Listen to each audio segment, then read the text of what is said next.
By the way, I look like a witch who just came back from a long night and has no regrets. Yeah, that's pretty much what happened. I'm tone deaf.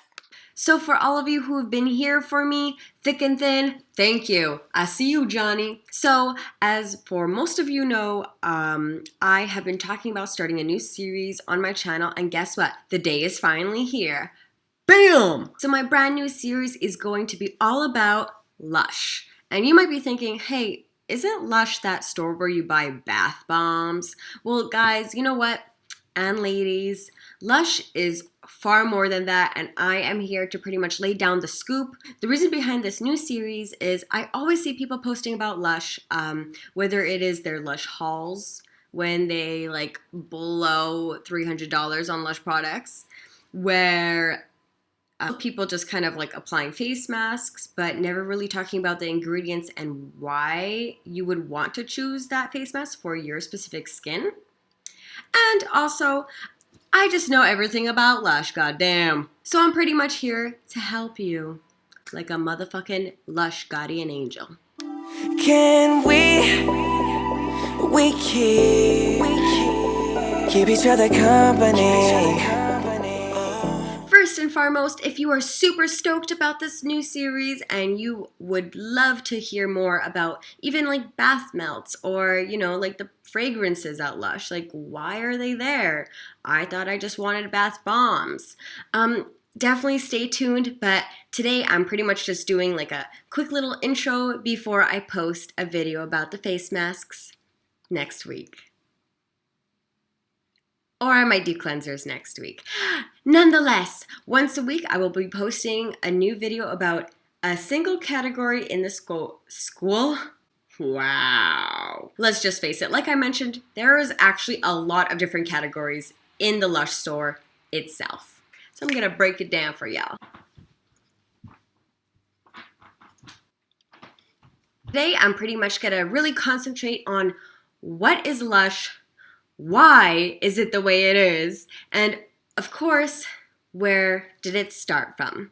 So today is going to be a brief history about the company, as we all know, of Lush today.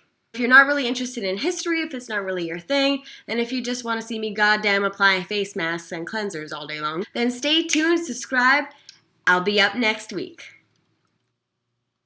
I will get into the history of Lush.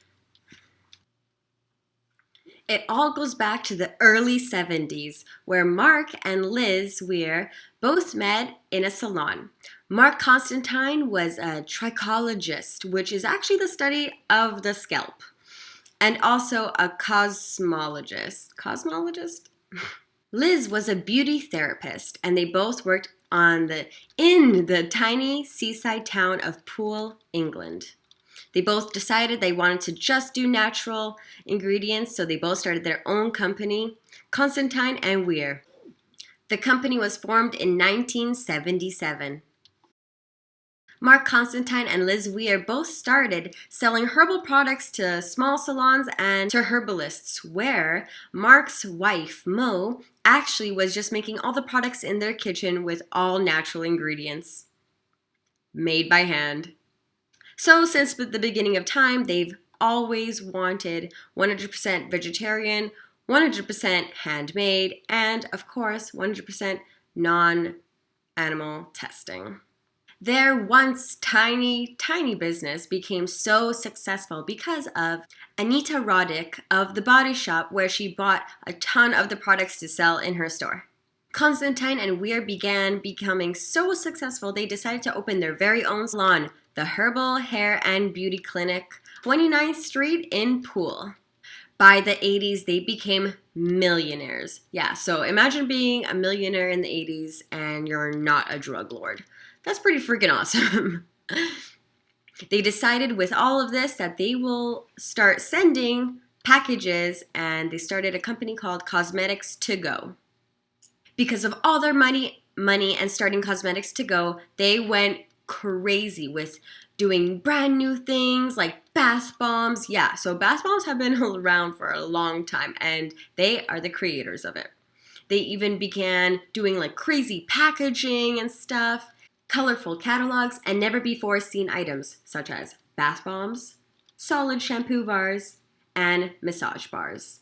Those are all still around now.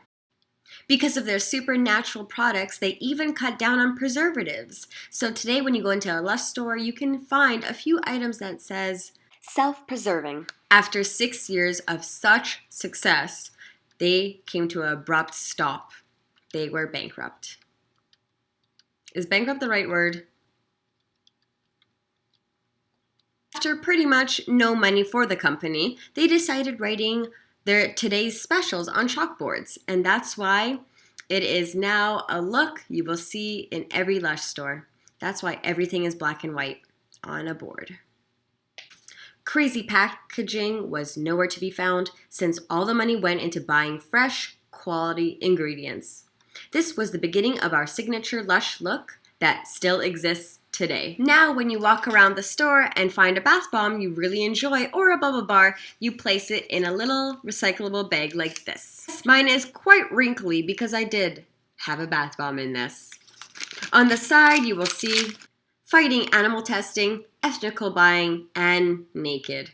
As for our soaps and a few actually of our cleansers, we package them up in little things like this. Actually cut them fresh at the store, so depending on how much you want or how much you want to pay, we cut them up whatever size you want pretty much and wrap them up nicely. Okay, so that's all about Lush being super big in England, but how did it get overseas? Malk, Wolverton, and Karen both went on a trip to England in 1995. They discovered a little store called Lush. Well, not little, there were a lot of them, but they were very tiny. And they fell in love. They decided to move the store overseas. 1 year later, in 1996, they opened their first North American Lush store in Vancouver, BC. They actually took down the real first Lush store and created it into a different store. I think it's a clothing store, honestly, I don't remember. But right now you can find the very, very oldest one, technically speaking, on 4th in Vancouver, BC. The first Lush US store was opened in San Francisco in 2003. Now there are 250 stores across North America from Vancouver to Miami, everywhere, and they are all supported by 2 factories, one in Vancouver and one in Toronto. Factories, you're probably thinking, okay, this chick has said handmade so many times. Yeah, well, these factories are quite different. No machineries, literally just tubs filled with powders and people just making bath bombs right there and then.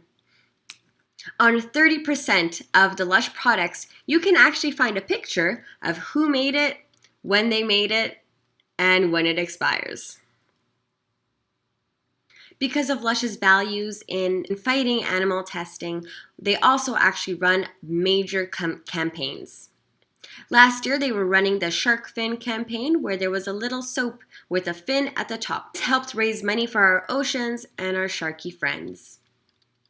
Right now, currently, starting from November 1st, oh my god, what year are we? 2016, we are doing a North American bear campaign.